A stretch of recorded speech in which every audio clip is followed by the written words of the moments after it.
नमस्कार साथियों, स्वागत है आपका आपके अपने YouTube channel geography bye Anil नागर सर पर। साथियों, मैं हूं अनिल नागर और हम लोग बात कर रहे थे यूरोप महाद्वीप के विषय में। यूरोप महाद्वीप के पर्वत पठार और मैदानों के विषय में हम लोग चर्चाएं कर चुके थे। आज हम बात करते हैं यूरोप महाद्वीप की नदियों और झीलों के बारे में।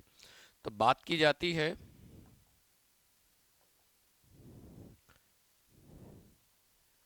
यूरोप की नदियां और झीलें।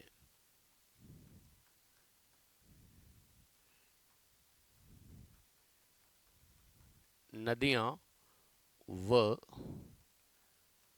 झीलें, ठीक है। और यूरोप की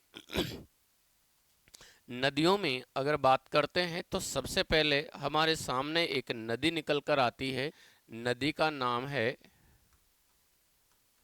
टेक्स नदी। कौन सी नदी? टेक्स। बात करते हैं टेक्स नदी का उद्गम कहाँ से होता है, तो आपका आंसर होगा इस नदी का उद्गम केंद्रीय कोर्डिलेरा से होता है। केंद्रीय कोर्डिलेरा कहाँ पर है? तो आपको पता है स्पेन में।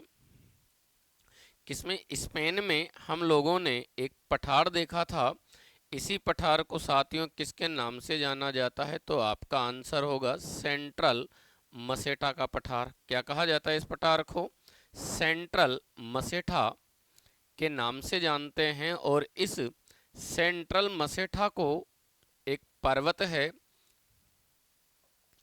इसी पर्वत को आप किसके नाम से जानते हो? तो केंद्रीय कोर्डिलेरा, या आप इसे ही क्या बोलते हो? सेंट्रल कोर्डिलेरा। और इस सेंट्रल कोर्डिलेरा से एक नदी होकर निकलती है। इसी नदी को साथियों किसके नाम से जाना जाता है? तो ये जो नदी है, जो सबसे पहले स्पेन और स्पेन के रास्ते पुर्तगाल और पुर्तगाल में होते हुए ये अपना मुहाना अटलांटिक सागर में या अटलांटिक महासागर में जाकर बनाती है। इसी नदी को साथियों किसके नाम से जाना जाता है? तो आपका आंसर होगा टेक्स नदी। ठीक है, तो ये जो टेक्स नदी है ये अपना मुहाना किस जगह पर जाकर बना रही है? तो आपका आंसर है अटलांटिक महासागर। कहाँ पर बना रही है? अटलांटिक महासागर। और इस टेक्स नदी के विषय में बात करें तो यह आइबेरियन प्रायद्वीप पर प्रवाहित होती है। कहाँ पर प्रवाहित हो रही है ये? आइबेरियन आइबेरियन प्रायद्वीप पर प्रवाहित होती है, जो कि आइबेरियन प्रायद्वीप की यह सबसे लंबे नदी के रूप में भी जानी जाती है। साथियों, इस नदी के बाद में हम ऐसी नदियों में एक और नदी के बारे में बात करते हैं। नदी का नाम है इब्रो नदी। एक और चीज, इस टेक्स नदी के तट पर, किस पर? टेक्स नदी के किनारे पर पुर्तगाल की राजधानी लिस्बन स्थित है। लिस्बन स्थित है, जो पुर्तगाल की राजधानी है। इस बात को भी आप याद रखिएगा। आगे बढ़ते हैं। तो ऐसी नदियों में आपको एक नदी मिलती है। नदी का नाम क्या है? इब्रा नदी। और इब्रा नदी का उद्गम साथियों स्पेन के उत्तरी भाग में, हमने यहाँ पर एक पर्वत के बारे में बात की थी। इसी पर्वत को आप किसके नाम से जानते हो? तो आपका आंसर होगा केंटा ब्राइन पर्वत। क्या नाम है इसका पर्वत का? केंटा ब्रायन। तो यहाँ पर हमें ये जो पर्वत दिख रहा है, इसी पर्वत क्षेत्र को आप किसके नाम से जानोगे? तो आपका आंसर होगा केंटा ब्राइन। ठीक है, तो इस तरीके से हमें ये एक पर्वत मिलता है। इसी पर्वतीय क्षेत्र को आप किसके नाम से जानोगे? केंटा ब्राइन के नाम से। तो ये जो पर्वत है ये है कौन सा? केंटा ब्रायन पर्वत। और ये पर्वत कहाँ पर था? तो आपको पता है स्पेन के उत्तरी भाग में स्थित है। ठीक है, वहीं यहाँ हमें ये जो पर्वत देखने को मिल रहा है, इसी पर्वत को किसके नाम से जानते हैं? तो ये जो पर्वत है इसे कहा गया है केंद्रीय कोर्डिलेरा। केंद्रीय कोर्डिलेरा। ठीक है, ये जो पर्वत है इसी पर्वत को किसके नाम से जानते हैं? केंद्रीय कोर्डिलेरा। और ये जो पर्वत श्रेणी आप देख रहे हो इसी पर्वत श्रेणी को आप किसके नाम से जानोगे? तो ये है आपके पास, इसे बोलोगे आप क्या? कैंटाब्राइन। इस कैंटाब्राइन से एक नदी होकर निकलती है, इसी नदी को कहा जाता है साथियों इब्रो नदी, जो कुछ इस तरीके से होती है और स्पेन में प्रवाहित होते हुए भूमध्य सागर में जाकर अपना मुहाना बना रही है। नदी का नाम क्या है ये? तो इसी नदी को बोलोगे आप इब्रो। क्या नाम है साथियों इस नदी का? इब्रो नदी। ठीक है, ये है हमारे पास इब्रो नदी। और ये मुहाना कहाँ पर बनाती है? तो भूमध्य सागर में। चूंकि ये जो सागर हमारे पास है इसे ही बोलेंगे हम क्या? भूमध्य सागर। साथियों भूमध्य सागर के उत्तर में यहाँ आपको मिलती है ये लोरेंस की खाड़ी। क्या मिलती है? लोरेंस की खाड़ी। और एक खाड़ी हमें यहाँ पर मिलती है जिसे बोलोगे आप बिस्के की खाड़ी। क्या नाम है इसका? बिस्के की खाड़ी। बिस्के की खाड़ी के बाद में ये जो एरिया है इसे बोला जाता है इंग्लिश चैनल। English channel. ठीक है, इंग्लिश चैनल के बाद अगर बात करते हैं तो ये जो सागर हमें मिलता है ये है उत्तरी सागर। उत्तरी सागर के बाद आपको एक सागर यहाँ पर दिखाई दे रहा है, इसे कहा जाता है काला सागर। और काला सागर के बाद में ये जो सागर है इसे ही किसके नाम से जानते हैं? तो ये है एजोब सागर। क्या नाम है इसका? एजोब सागर। और एजोब सागर के बाद में यहाँ पर ये मिलता है आपको कैस्पियन सागर। चलिए, तो हम लोग बात कर रहे थे नदियों के बारे में, और ऐसी नदियों में हमने एक नदी ये देखी है जिसका उद्गम कैंटाब्राइन पर्वत से होता है। यह अपने उद्गम स्थल से दक्षिण पूर्व की ओर प्रवाहित होते हुए भूमध्य सागर में जाकर अपना मुहाना बनाती है। और इस तरीके से ये कहाँ पर प्रवाहित होती है? तो आपका आंसर होगा स्पेन में। दोस्तों इसी नदी को किसके नाम से जाना जाता है? तो आपका आंसर होगा इब्रो नदी। इब्रो नदी। ठीक है, तो ये जो नदी है हमारे पास इसी को क्या कहा जाता है? इब्रो नदी। ठीक, तो आप देख पा रहे हैं टेक्स, इस टेक्स नदी का उद्गम कहाँ से हो रहा है? तो आपका आंसर होगा केंद्रीय कोर्डिलेरा से। कहाँ से निकल रही है ये? केंद्रीय कोर्डिलेरा प्रवाहित कहाँ कहाँ पर हो रही है? प्रवाह कहाँ कहाँ पर होती है ये? तो एक तो है स्पेन, और स्पेन के बाद ये प्रवाहित होती है पुर्तगाल में। ठीक है, और ये अपना मुहाना, मुहाने से मतलब क्या है? जिस जगह पर नदी अपना पानी अंतिम रूप से छोड़ती है उस स्थान को क्या कहा गया है? मुहाना के नाम से जाना जाता है। तो ये अपना मुहाना किस में बनाती है? तो आपका आंसर है अटलांटिक महासागर में। कहाँ बना रही है? अटलांटिक महासागर।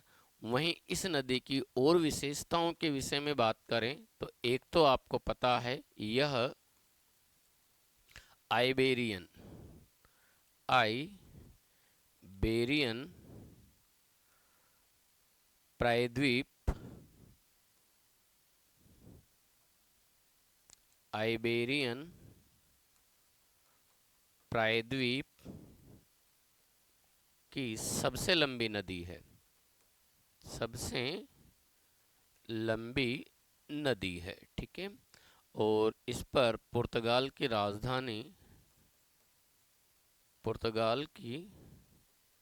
राजधानी लिस्बन स्थित है। लिस्बन बसी हुई है। ठीक है, ये तो है कौन सी नदी? टेक्स नदी। इसके बाद हम लोगों ने बात की थी इब्रो नदी के विषय में। इब्रो नदी जिसका उद्गम आपको पता है कहाँ से होता है? कहाँ से होता है? तो आपका आंसर होगा केंटा ब्रायन पर्वत से।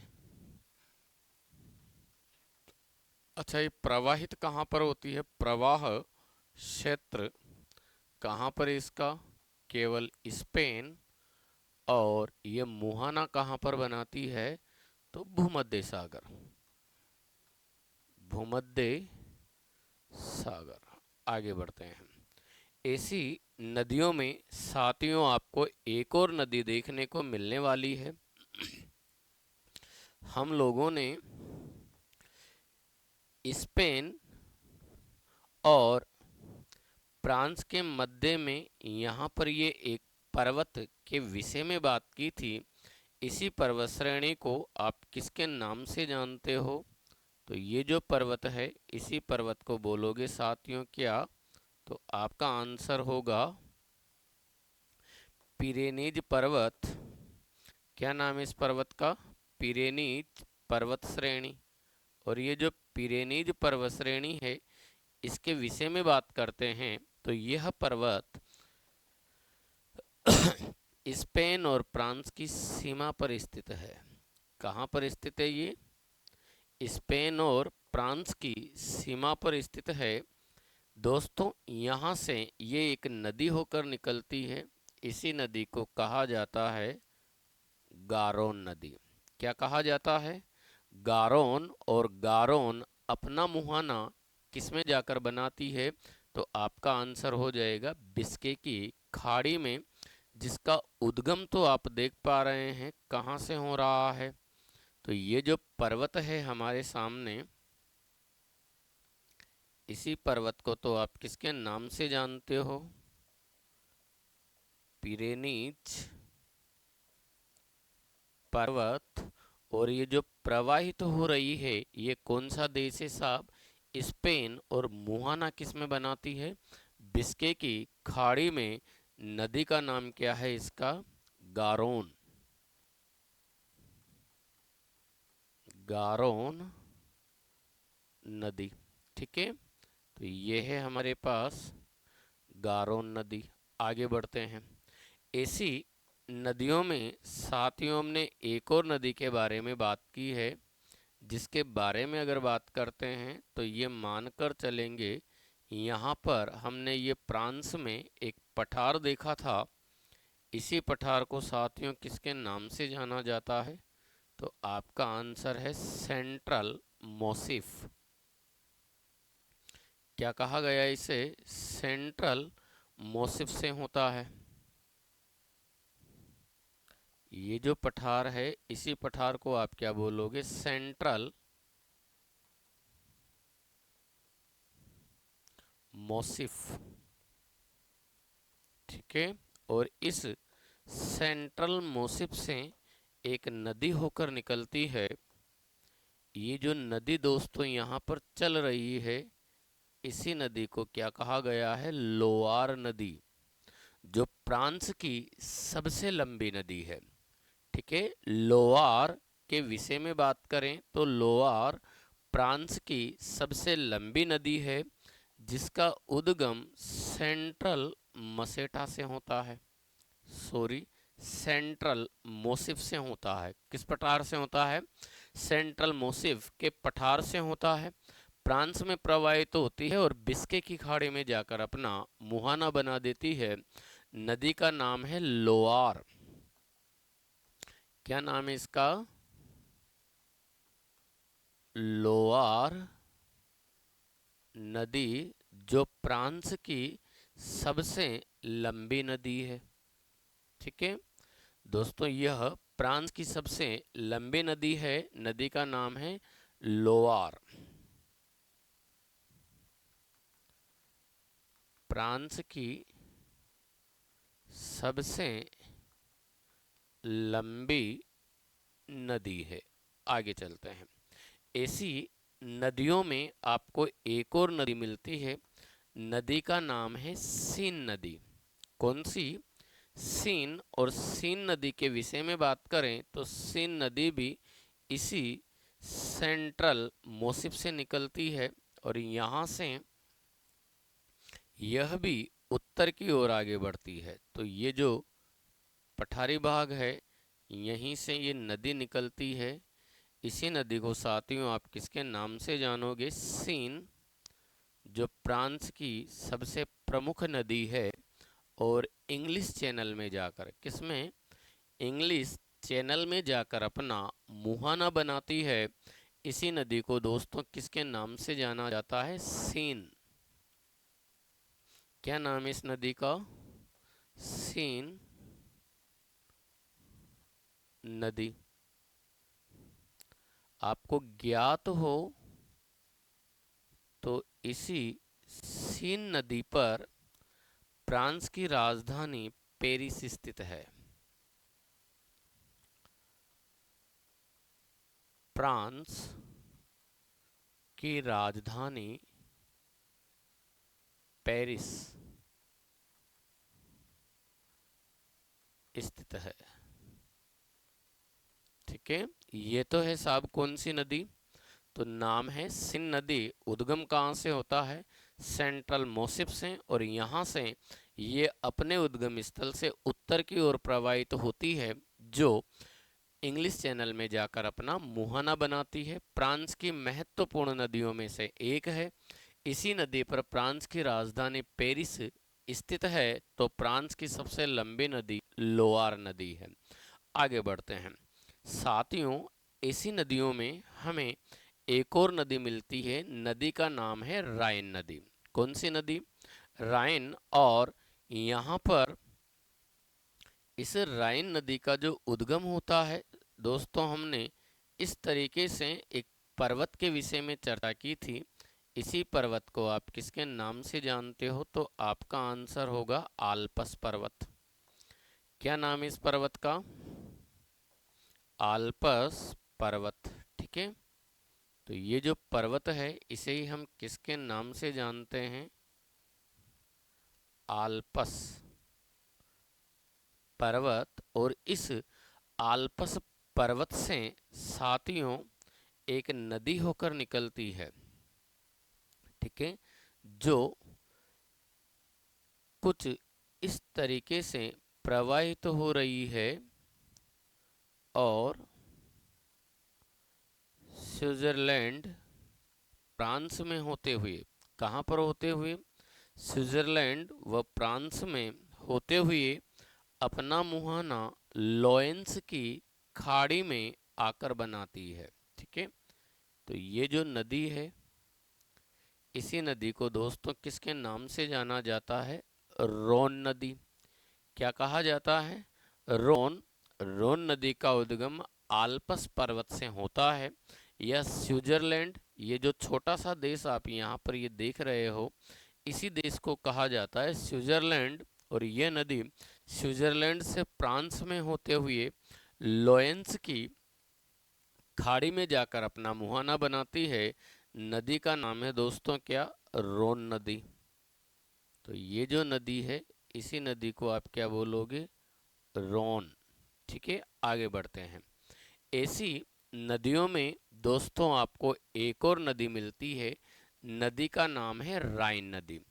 राइन नदी भी इसी आल्पस पर्वत से निकलती है, जो आप देख पा रहे होंगे अपने उद्गम स्थल से उत्तर की ओर इस तरीके से बढ़ती है।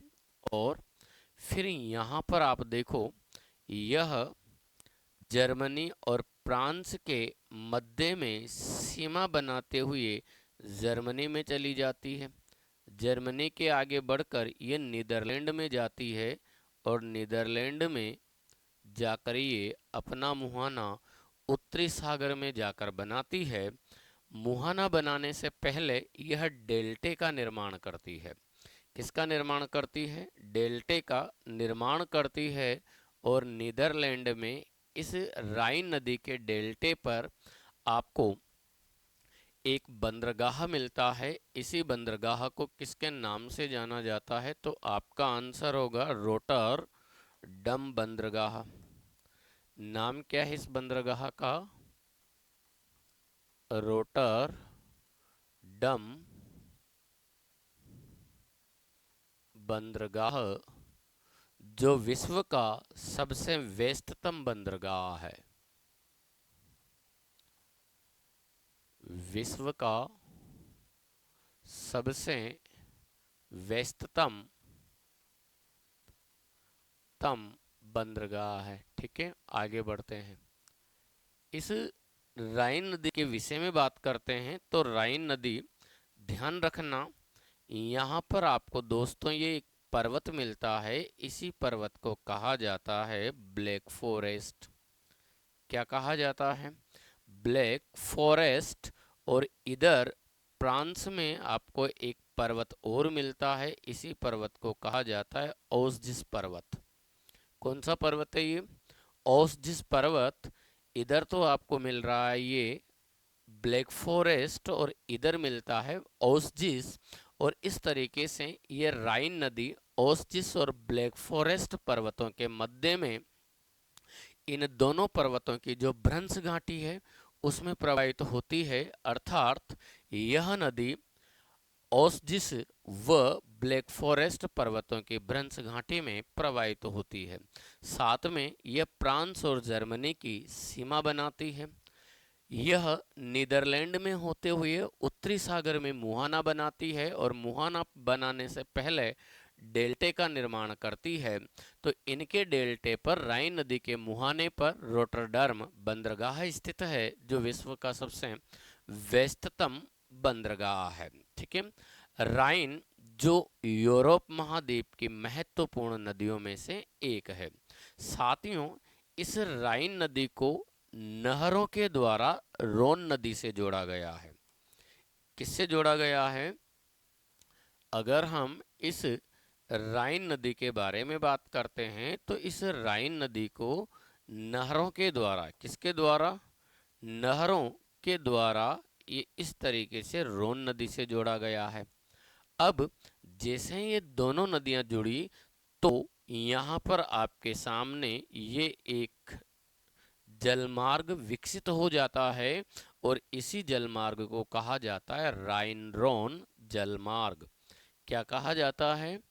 राइन रोन जलमार्ग। ठीक है, मतलब राइन और रोन, इन दोनों नदियों को नहर द्वारा जोड़कर विश्व का सबसे व्यस्ततम आंतरिक जलमार्ग विकसित किया गया है, जिसे राइन रोन जलमार्ग के नाम से जानते हैं।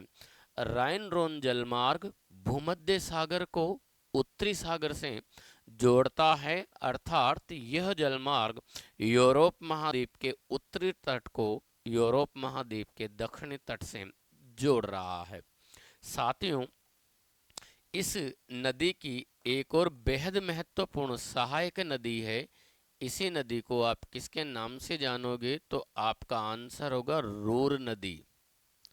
ठीक है, राइन नदी की प्रमुख सहायक नदी रूर नदी है।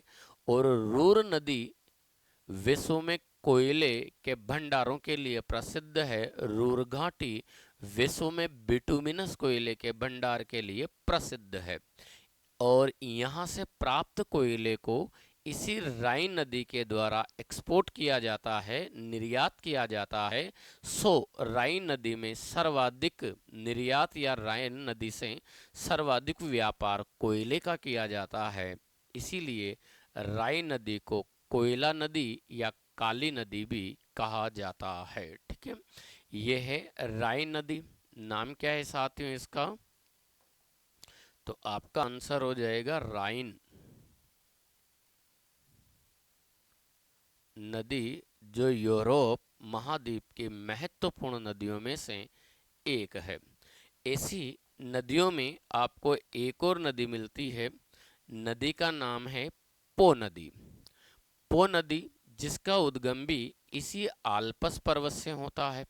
कहाँ से होता है? आल्पस पर्वत से। और यह पो आल्पस पर्वत से निकलकर इस तरीके से आप देखो, ये इटली में प्रवाहित होती है। किसमें? आल्पस पर्वत से निकलती है और यहाँ से निकलकर यह एड्रियाटिक सागर में जाकर अपना मुहाना बनाती है। किसमें? एड्रियाटिक सागर में जाकर अपना मुहाना बनाती है। इसी नदी को किसके नाम से जाना जाता है? तो आपका आंसर होगा पो नदी। क्या नाम है इसका? पो नदी। ठीक है। इस पो नदी के विषय में बात करें तो याद रखिएगा, इसी पो नदी को इटली की गंगा कहा जाता है। क्या कहा जाता है?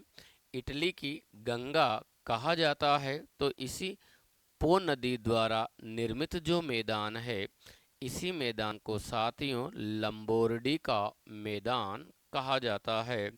लंबोर्डी का मैदान जो चावल की कृषि के लिए प्रसिद्ध है। किसके लिए फेमस है? चावल की कृषि के लिए प्रसिद्ध है। तो ये थी कौन सी नदी? पो। इटली की गंगा कहा जाता है। इस नदी द्वारा निर्मित मैदान को लंबोर्डी का मैदान कहा जाता है, जो चावल की कृषि के लिए प्रसिद्ध है। साथ में ही इस नदी का उद्गम आल्पस पर्वत से होता है, इटली में प्रवाहित होती है और एड्रियाटिक सागर में जाकर अपना मुहाना बना लेती है। ठीक है। तो इस तरीके से रोन, पो और राइन, इन तीन महत्वपूर्ण नदियों का उद्गम आल्पस पर्वत से होता है। आगे बढ़ते हैं दोस्तों।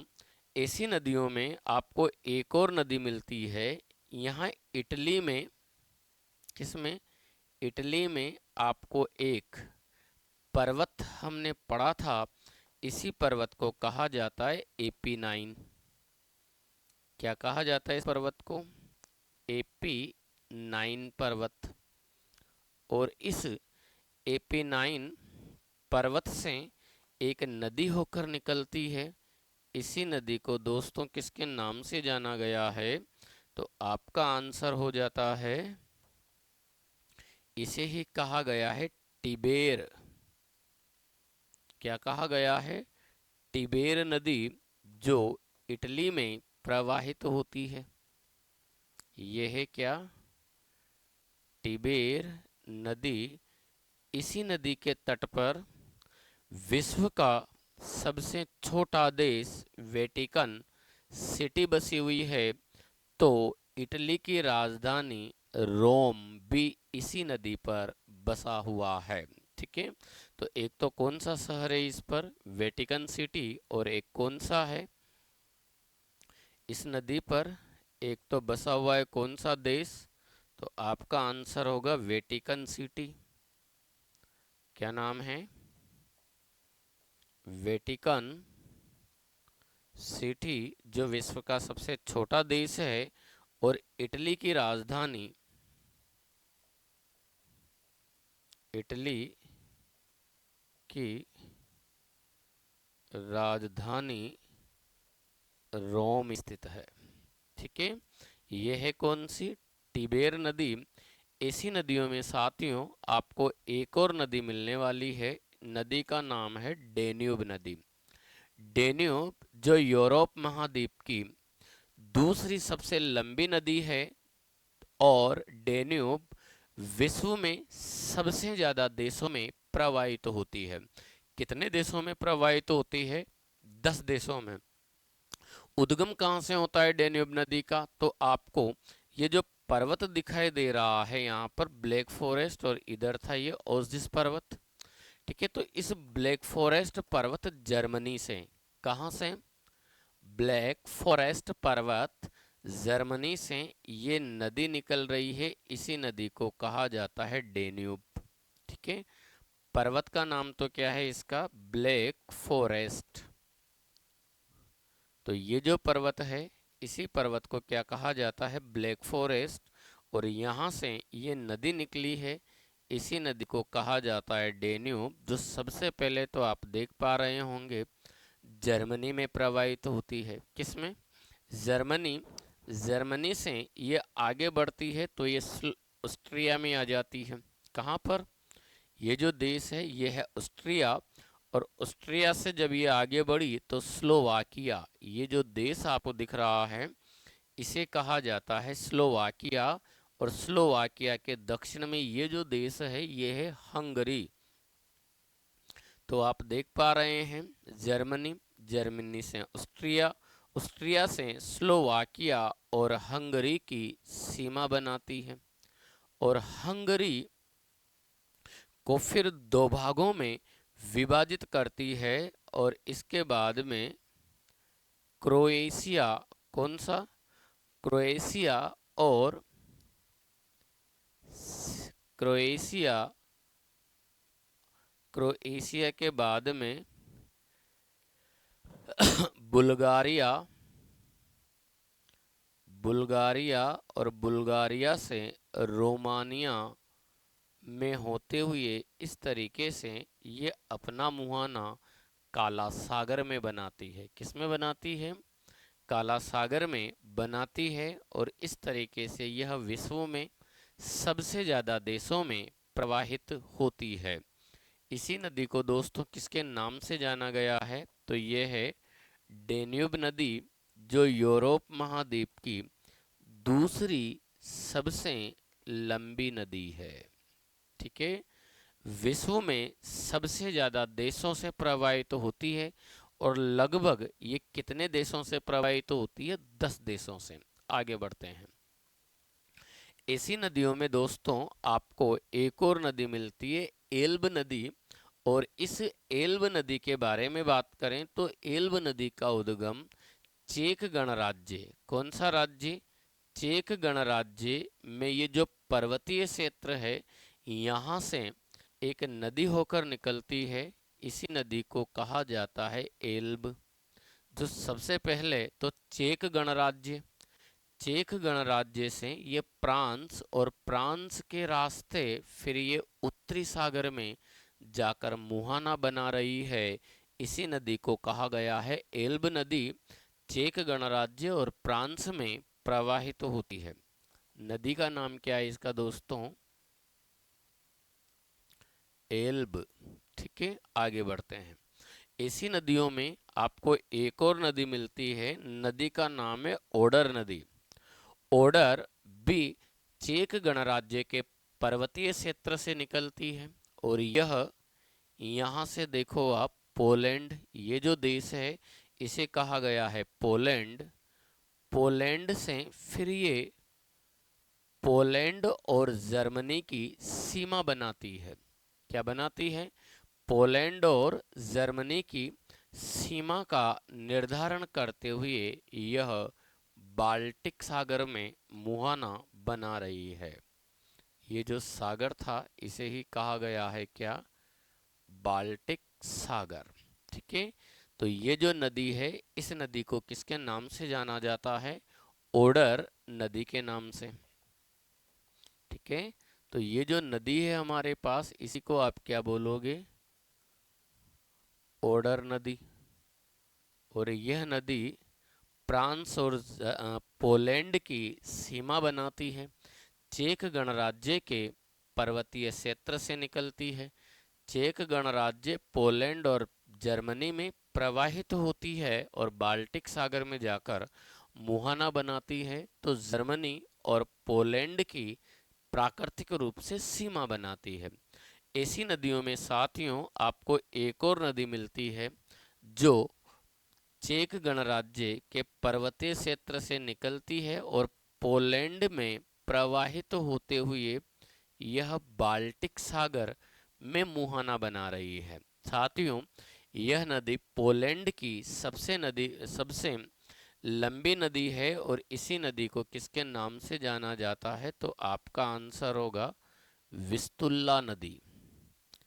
क्या नाम है इसका? विस्तुल्ला। चेक गणराज्य से निकलती है, पोलैंड में प्रवाहित होते हुए बाल्टिक सागर में मुहाना बनाती है और पोलैंड की सबसे लंबी नदी है। ठीक है, ऐसी नदियों में आपको एक और नदी मिलने वाली है।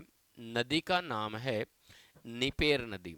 दोस्तों, निपेर नदी के विषय में बात करें तो निपेर नदी का जो उद्गम होता है वह रूस में, कहाँ पर, रूस में साथियों आपको ये एक पर्वत मिलता है। इसी पर्वतीय क्षेत्र को आप किसके नाम से जानोगे? तो आपका आंसर होगा वल्डाई पर्वत। नाम क्या है इस पर्वत का? वल्डाई पर्वत। और इस वल्डाई पर्वत क्षेत्र से एक नदी होकर निकलती है। पर्वत का नाम तो क्या है इसका? वल्डाई पर्वत, जो कि कहाँ पर है ये? रूस में। इस वल्डाई पर्वत से ये एक नदी निकली जो सबसे पहले तो रूस, और रूस से बेलारूस, बेलारूस से यूक्रेन, और यूक्रेन के रास्ते इस तरीके से आप देख पा रहे हैं ये काला सागर में आकर अपना मुहाना बनाती है। इसी नदी को दोस्तों किसके नाम से जाना गया है? तो आपका आंसर होगा निपेर। क्या नाम है इसका? निपेर। जो कहाँ कहाँ से प्रवाहित हो रही है? तो देखो, रूस, रूस के बाद में ये आती है बेलारूस, बेलारूस से यूक्रेन, और यूक्रेन के रास्ते काला सागर में जाकर अपना मुहाना बनाती है। ठीक है, यह है निपेर नदी। ऐसी नदियों में दोस्तों आपको एक और नदी मिलती है। नदी का नाम है डोन नदी। और डोन नदी का जो उद्गम होता है ये रूस में आपको ये एरिया दिखाई देता है। इसी क्षेत्र को कहा जाता है तुला क्षेत्र। क्या कहा जाता है इसे? तुला क्षेत्र। कहाँ पर है ये तुला क्षेत्र? रूस के अंदर।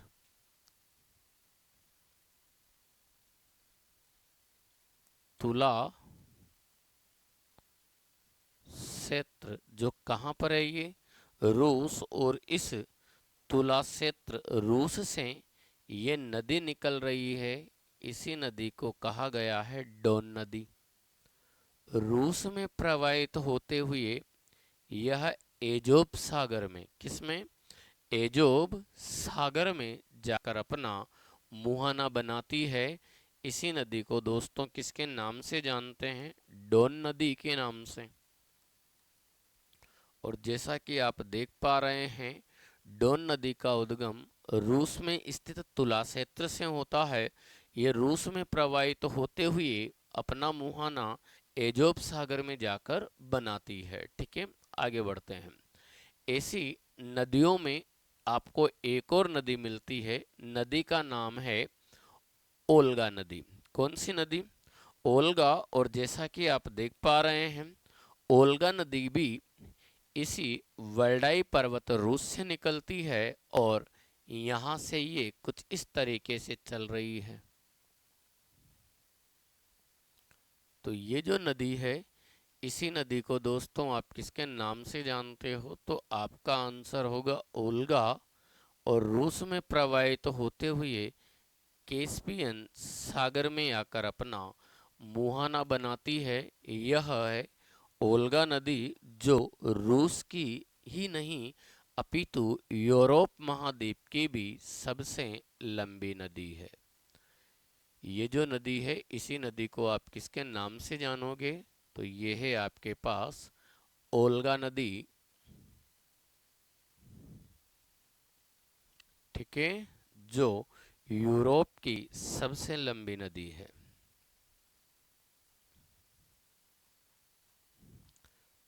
यूरोप की सबसे लंबी नदी है। ठीक है, तो ये थी दोस्तों यूरोप महाद्वीप की नदियां। इससे आगे हम लोग बात करते हैं यूरोप महाद्वीप की झीलों के बारे में।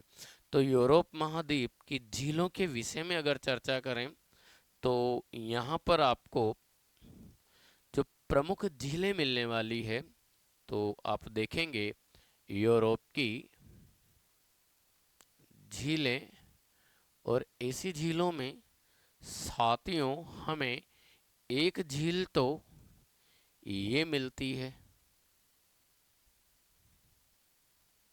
तो ये जो झील है, इसी झील को आप किसके नाम से जानोगे? ये जो झील है, इसी झील को क्या कहा गया है? तो आपका आंसर होगा लाडोगो। लाडोगा झील। ठीक है। और जैसा कि ये शक्ल से लग रही है, कहाँ पर है? रूस में है। कहाँ पर है ये? रूस में है। इस लाडोगो झील के बारे में बात करें तो यह है यूरोप की, किसकी? यूरोप की सबसे बड़ी झील है। एक तो बात यह है जी। ठीक है। साथ में ही ये जो झील है, इस नदी से, इस झील से एक नदी होकर निकलती है। इसी नदी को कहा जाता है नेवा नदी। नेवा जो फिनलैंड की खाड़ी में जाकर अपना मुहाना बनाती है। तो यहाँ से ये जो नदी निकली है, इसी नदी को आप किसके नाम से जानोगे? तो आपका आंसर होगा नेवा नदी निकलती है। ठीक है, आगे बढ़ते हैं। और क्या विशेषताएं इस झील की? तो साथियों, इस झील में मछलियों की विभिन्न प्रजातियां पाई जाती है। क्या पाई जाती है? मछलियों की विभिन्न प्रजातियां पाई जाती है। मछलियों की विभिन्न प्रजातियां प्रजातियां पाई जाती है। इसलिए यह मत्स्य उद्योग के लिए प्रसिद्ध है। किसके लिए फेमस है ये? मत्स्य उद्योग के लिए प्रसिद्ध है। ठीक है। ऐसी झीलों में हमें एक और झील मिलने वाली है। आप देख पा रहे हैं, ये जो झील है, इसी झील को कहा जाता है साथियों ओनेगा झील। क्या कहा गया इसे? ओनेगा झील। ओनेगा झील। और ये ओनेगा झील भी कहाँ पर है? रूस में है। ध्यान रखना, यह रूस की दूसरी अर्थात यूरोप की दूसरी सबसे बड़ी झील है। सबसे बड़ी झील है। इस झील के निकट ग्रेनाइट और संगमरमर के भंडार है। निकट में क्या है? ग्रेनाइट और संगमरमर के भंडार आपको मिलते हैं।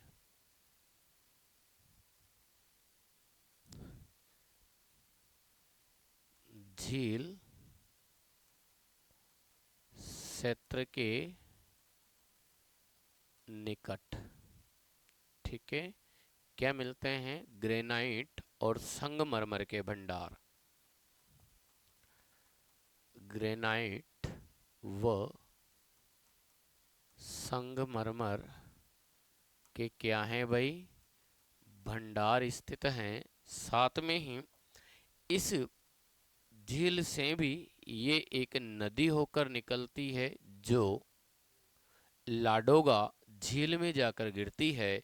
इसी नदी को दोस्तों किसके नाम से जाना जाता है? तो आपका आंसर होगा स्वीर नदी। स्वीर नदी निकलती है जो लाडोगा झील में जाकर मुहाना बनाती है। ठीक है, ऐसी झीलों में साथियों आपको एक और झील मिलने वाली है जो स्विट्जरलैंड में स्थित है। कहाँ पर स्थित है? स्विट्जरलैंड में स्थित है। और ये जो झील है, इसी झील को किसके नाम से जाना गया है? तो आपका आंसर होगा जेनेवा झील। ठीक है, इस जेनेवा झील का जो निर्माण हुआ है वह रोन नदी के द्वारा हुआ है। तो ये जो नदी है आपके पास, इसी नदी को दोस्तों किसके नाम से जाना जाता है? तो आपका आंसर होगा रोन नदी। क्या नाम है इसका? रोन नदी। ठीक है, और ये जो झील आप देख रहे हो, इसी झील को किसके नाम से जाना जाता है? तो आपका आंसर है जिनेवा झील। क्या नाम है इसका? जो कि कहाँ पर मिलने वाली है ये आपको? तो आपका आंसर है स्विट्जरलैंड। ठीक है, और इस झील का निर्माण रोन नदी द्वारा हुआ है। किसके द्वारा हुआ है? निर्माण रोन नदी द्वारा। रोन नदी द्वारा।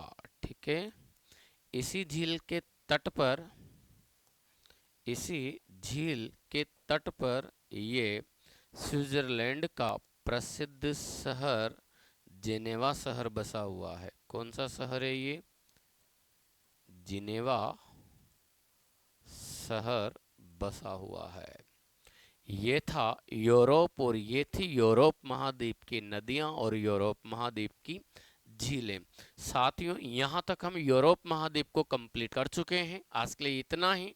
बाकी हम लोग कल बात करेंगे उत्तरी अमेरिका के बारे में। साथियों, अगर आपको ये वीडियो पसंद आ रहा है तो आप इस वीडियो को लाइक करें, शेयर करें और हमारे चैनल को सब्सक्राइब करें। धन्यवाद।